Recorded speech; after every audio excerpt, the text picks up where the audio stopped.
Hello friends, all competition में आप सबका स्वागत है। अगर आप चाहते हैं कि बोर्ड में अच्छे से अच्छे मार्क्स प्राप्त करें मैथ में, अगर आपका मैथ है कमजोर, तो ये चैनल आपके लिए काफी महत्वपूर्ण साबित होने वाला है, क्योंकि यहाँ पे चैप्टर बाय चैप्टर आपको सबसे पहले एनसीईआरटी का थ्योरी मिलेगा, उसके बाद फिर आपको एक एक क्वेश्चन का सोल्यूशन यहाँ पे मिलने वाला है।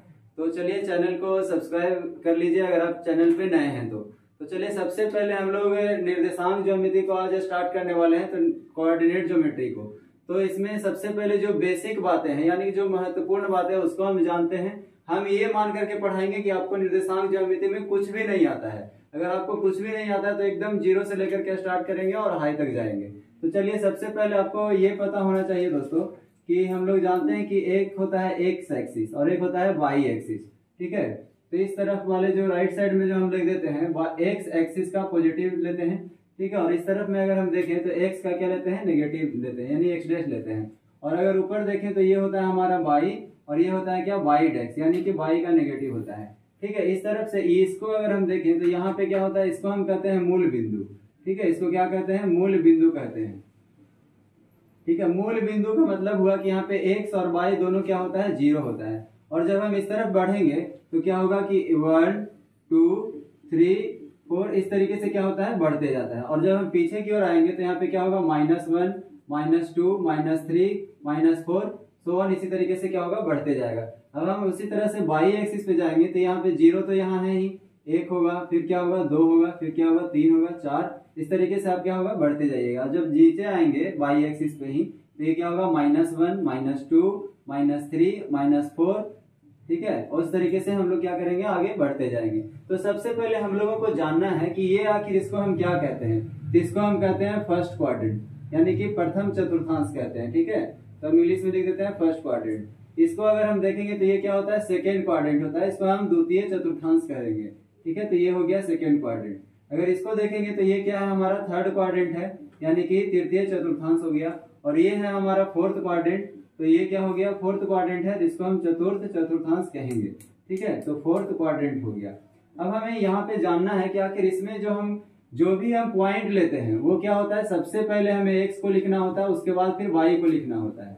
ठीक है, तो हम पहले सिंबल को देखेंगे कि कौन पॉजिटिव होगा और कौन नेगेटिव होगा। तो देखिए यहाँ पे जो एक्स एक्सिस आया है, ये सारे के सारे पॉइंट क्या है, पॉजिटिव है। और यहाँ पे जो वाई एक्सिस आया है, ये भी सारे के सारे क्या है, पॉजिटिव है। तो यहाँ पे जो हम पहला एक्स लेंगे वो भी क्या होगा, पॉजिटिव होना चाहिए, और दूसरा वाई लेंगे वो भी क्या होगा, पॉजिटिव होना चाहिए। तो इस तरह से हम कहेंगे यहाँ पे जो भी पॉइंट आएगा वो क्या रहेगा, दोनों प्लस में ही रहेगा।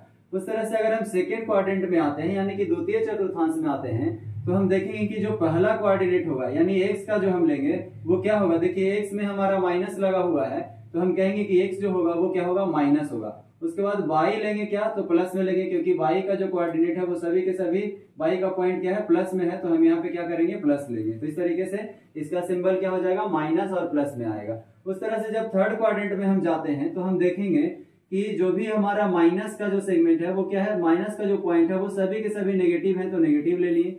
और जो वाई का जो पॉइंट है वो भी क्या है, नेगेटिव है, तो वाई भी हम नेगेटिव लेंगे। तो यहाँ पे दोनों क्या हो जाएगा, एक्स और वाई दोनों हमारा नेगेटिव में आएगा। उस तरह से फोर्थ क्वाड्रेंट में जाएंगे तो सबसे पहले हम बताएं कि एक्स क्यों लिखना है। एक्स तो यहाँ पे पॉजिटिव है, तो इसलिए एक्स को हम क्या लेंगे, पॉजिटिव लेंगे। और वाई को जब हम लिखेंगे तो वाई क्या है, नेगेटिव है, तो वाई के लिए क्या आएगा, नेगेटिव आएगा। तो इस तरह से हम देखेंगे कि फर्स्ट क्वाड्रेंट में यानी प्रथम चतुर्थांश में दोनों जो हम पॉइंट लेंगे एक्स और वाई दोनों पॉजिटिव होगा, यानी दोनों प्लस में रहेगा। और द्वितीय चतुर्थांश में जब हम आएंगे तो यहाँ पे एक्स का नेगेटिव होगा, वाई का पॉजिटिव होगा।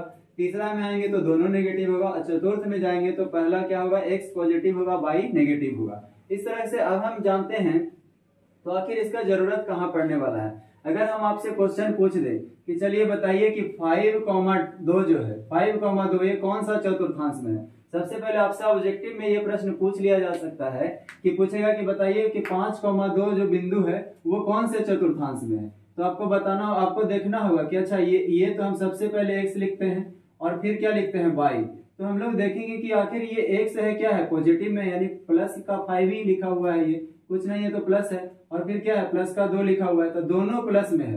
तो दोनों प्लस में है तो हम कहेंगे कि दोनों प्लस में कहाँ है, ये प्रथम चतुर्थांश में। तो हम कहेंगे कि ये जो हमारा कोऑर्डिनेट है ये किस में है, तो प्रथम चतुर्थांश में ये आता है। ठीक है, प्रथम चतुर्थांश में ये देखने को मिलेगा। तो इस तरह से आपको क्या इस तरह से आपको क्या मिलेगा, आपको क्वेश्चन बना सकते हैं ऑब्जेक्टिव को। इसी तरह से मान लीजिए आपका थर्ड का पूछ देगा, क्या देगा कि बताइए कि -5, -4 कौन से क्वाड्रेंट में पड़ता है, कौन से क्वाड्रेंट में पड़ता है, कौन सा चतुर्थांश में पड़ता है। तो आप बताइएगा कि दोनों माइनस है इसलिए तृतीय चतुर्थांश में पड़ेगा।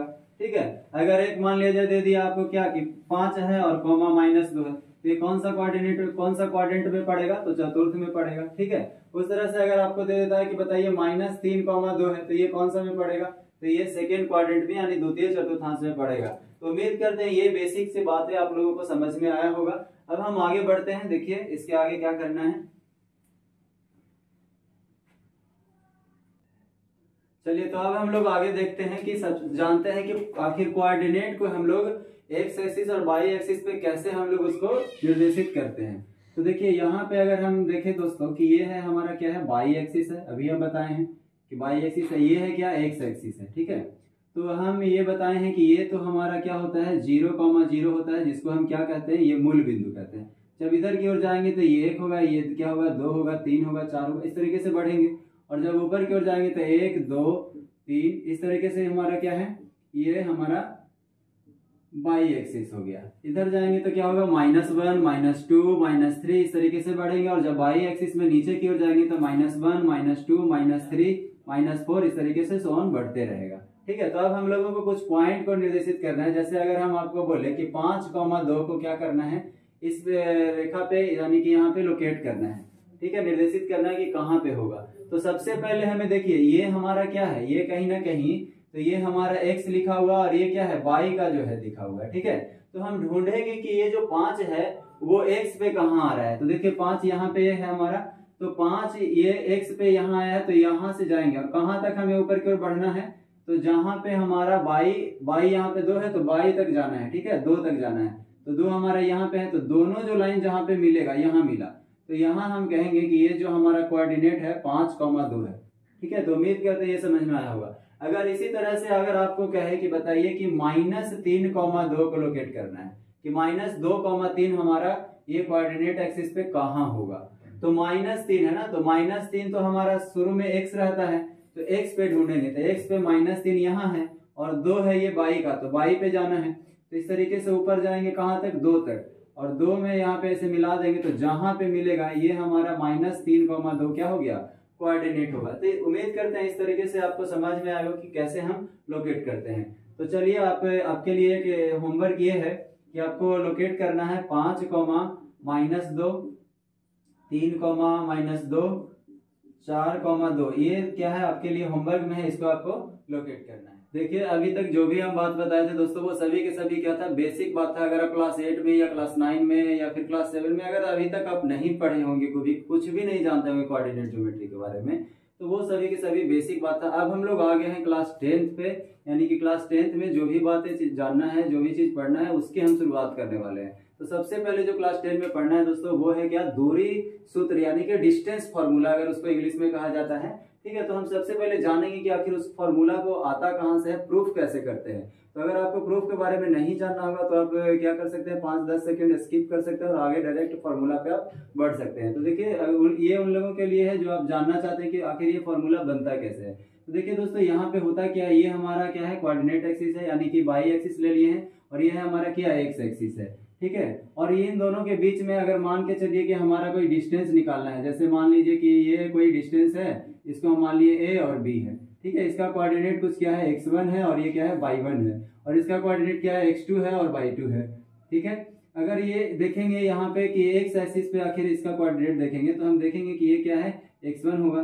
ठीक है, x1 होगा और यहाँ पे क्या हो जाएगा, ये हमारा क्या हो जाएगा, तो कहीं ना कहीं ये हमारा x2 हो जाएगा। ठीक है, और यहाँ पे अगर हम इसका कोऑर्डिनेट देखेंगे तो ये हमारा क्या होगा, y1 होगा, और यहाँ पे इस तरीके से इसका अगर हम देखेंगे यहाँ पे तो ये क्या हो जाएगा, y2 हो जाएगा। ठीक है, अब हम बात करते हैं कि आखिर यहाँ से यहाँ तक का जो दूरी है वो कितना होगा। तो देखिए यहाँ से अगर यहाँ तक की बात करें तो ये टोटल x2 है और यहाँ से यहाँ तक क्या है, x1 है। तो अगर इसका निकालना है तो क्या करेंगे, पूरा में से इतना अगर घटा देते हैं तो क्या हो जाएगा, x2 - x1। तो यही दूरी हमारा क्या होगा, यहाँ पे होगा। तो हम इसको लिख सकते हैं कि ये है हमारा x2 - x1 है। ठीक है, अब जरा सोचिए यहाँ से यहाँ तक का दूरी y2 है और यहाँ से यहाँ तक का y1 है, तो हमें इतना निकालना है, तो क्या करेंगे, बाई 2 में से बाई 1 को घटा देंगे, तो ये जो दूरी होगा वही दूरी तो यहाँ पे आएगा। अगर मान लिया जाए, देखिए इस तरीके से अगर मिला है तो यही हमारा दूरी क्या हो जाएगा, इस तरीके यही मान के चलिए। अब यहाँ पे हम लोग ग्राफ पे नहीं बना रहे हैं तो हो सकता है थोड़ा बहुत ऊपर नीचे, तो आप एडजस्ट कर लीजिएगा, ठीक है। तो यही दूरी हमारा क्या है यहाँ पे, तो ये क्या हो जाएगा दोस्तों, तो ये हमारा y2 माइनस y1 हो जाएगा, ठीक है। अब आप लोग पाइथागोरस थ्योरम में जानते होंगे कि हम लोग क्या करते हैं कि अगर ये परपेंडिकुलर है हमारा, तो हम क्या करते हैं, बेस का स्क्वायर और इसका स्क्वायर करते हैं तो इसका निकल जाता है। तो चलिए, तो अगर हम मान के चलिए कि हम ए बी का दूरी निकालना है, तो A B square is equal to क्या हो जाएगा, इसको अगर हम कुछ नाम दे दे, इसको नाम दे दे ओ, ठीक है। तो ये क्या हो जाएगा, ए बी स्क्वायर अगर निकालना है तो क्या हो जाएगा, ए ओ स्क्वायर प्लस में क्या हो जाएगा, ओ बी स्क्वायर हो जाएगा, ठीक है। तो A B is equal to क्या है, तो यहाँ पे हम देखेंगे कि ए बी बराबर हम चाहें तो लिख सकते हैं क्या, रूट अंडर ए ओ स्क्वायर प्लस में क्या, ओ बी स्क्वायर लिख सकते हैं, ठीक है। अब जरा जो भी वैल्यू है वो क्या करेंगे, पुट कर देंगे। तो क्या है, ए ओ स्क्वायर बराबर क्या है दोस्तों, तो ए ओ का दूरी क्या है, x2 माइनस x1, तो लिखेंगे कि x2 माइनस x1 का क्या, होल स्क्वायर, ठीक है। और plus O B is equal to क्या है, तो ओ बी का वैल्यू हम देख रहे हैं कि बाई 2 माइनस बाई 1 है, तो यहाँ पे हो जाएगा हमारा बाई 2 माइनस बाई 1 का होल स्क्वायर। तो यही था आपको डिस्टेंस फॉर्मूला, और इसी को याद रखना है दोस्तों। जिसको प्रूफ नहीं चाहिए उसको क्या है, सिर्फ और सिर्फ यही याद रखना है कि डिस्टेंस फॉर्मूला क्या होता है। इस तरीके से हम इसका प्रूफ देखते हैं। तो अगर किसी का भी डिस्टेंस निकालना है तो हम लोग शॉर्ट में देखते हैं कि कैसे उसको हमको याद रखना है। तो सीधा सा बात, जिनको अगर ये प्रूफ नहीं चाहिए तो आप ध्यान रखिएगा कि अगर मान लीजिए ये कोई पॉइंट है, ये पॉइंट ए है और ये क्या है, बी है। यहाँ पे अगर हम x1 y1 अगर इसका पॉइंट को ले लेते हैं, ये है x2 y2, तो हम इसको कैसे, तो ए बी का जो डिस्टेंस होगा वो सीधा सीधा याद रखना है कि रूट अंडर x2 में से x1 को घटाना है, तो x2 माइनस x1 का होल स्क्वायर प्लस में y2 में से y1 को घटाना है, तो y2 माइनस y1 का होल स्क्वायर। यही आपका क्या हो जाएगा, डिस्टेंस फॉर्मूला। अभी हम इस पे एक क्वेश्चन बना करके दिखाते हैं कि किस तरीके से इस फॉर्मूला को अप्लाई करेंगे।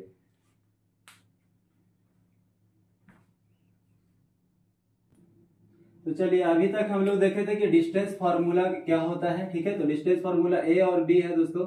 इसका डिस्टेंस फार्मूला हम बताए थे कि कैसे लिखना है। तो A B is equal to क्या हो जाएगा, x2 माइनस x1 का होल स्क्वायर, ठीक है, और प्लस में y2 माइनस y1 का होल स्क्वायर। इस तरीके से लिखने बताए थे।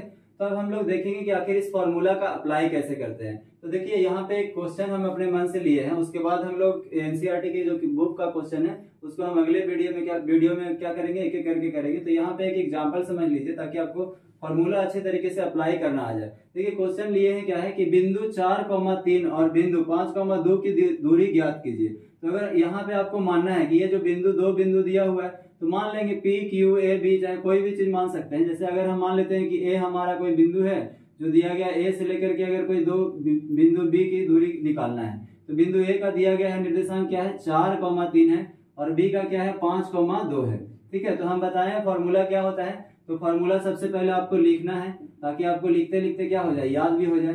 तो हम बताए हैं क्या कि x2 माइनस x1 का क्या होता है, होल स्क्वायर, प्लस में y2 माइनस y1 का क्या होता है, होल स्क्वायर। तो अच्छा देखिए, यहाँ पे हम मानेंगे कि ये हमारा क्या है, x1 y1 है और ये क्या है, x2 y2 है, ठीक है। तो इस तरीके से आपको माइंड में मान के चलना है। तो अब चलिए वैल्यू को पुट करिए। x2 क्या है, 5 है, तो 5 में से अगर x1 क्या है, तो यहाँ पे 4 है, तो -4 करना है, इसका होल स्क्वायर कर देना है, प्लस में y2, तो y2 तो ये है 2 और यहाँ पे 3 है, तो क्या करेंगे, 2 माइनस 3 का होल स्क्वायर कर देंगे, और रूट अंडर है तो लगा दीजिए। चलिए, 5 में से 4 का घटाएंगे दोस्तों तो 1 बचेगा, तो 1 का स्क्वायर, प्लस 2 में से 3 को घटाएंगे तो क्या हो जाएगा, -1 का स्क्वायर, और उसके बाद रूट अंडर लगा देना है। तो जरा सोचिए, 1 का स्क्वायर तो 1 ही होगा, और प्लस में -1 का स्क्वायर करेंगे तो -1 इंटू -1, तो क्या हो जाएगा, प्लस का 1 हो जाएगा। तो यहाँ पे 1 हो गया, रूट अंडर है, तो यहाँ पे आपका आंसर जो आ जाएगा दोस्तों वो क्या हो जाएगा, रूट अंडर 2, ठीक है। तो यही आपका आंसर हो जाएगा। इसी तरीके से आपको बनाना है।